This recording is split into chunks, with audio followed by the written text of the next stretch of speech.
Ed, this is such a great week for me. I now have an awesome job to go with my amazing new boyfriend. I ignored her, pretending like I didn't hear her, and tried my best not to look like she was getting to me.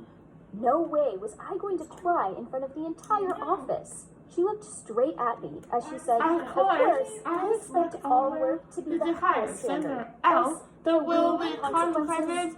Jim piped in, Diane, you're in charge of sales, not the entire company.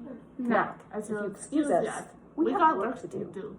Thank goodness for Jim, as there's no way I could have endured that meeting any longer.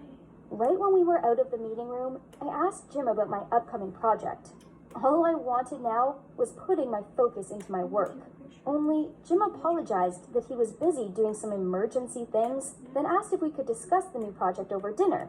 I immediately agreed.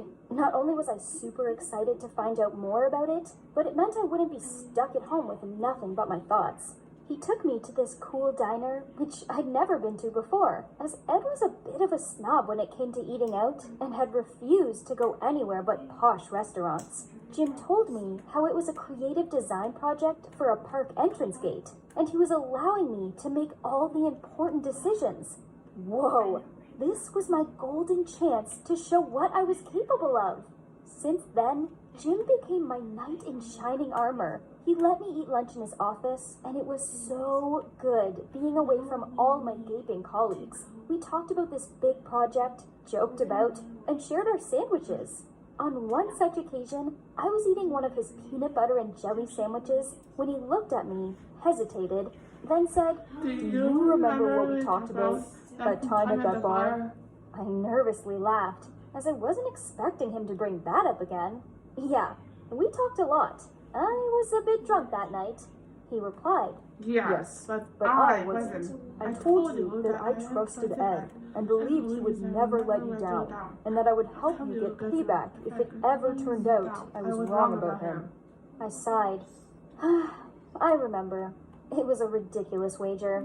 Bella, I'm a man of word.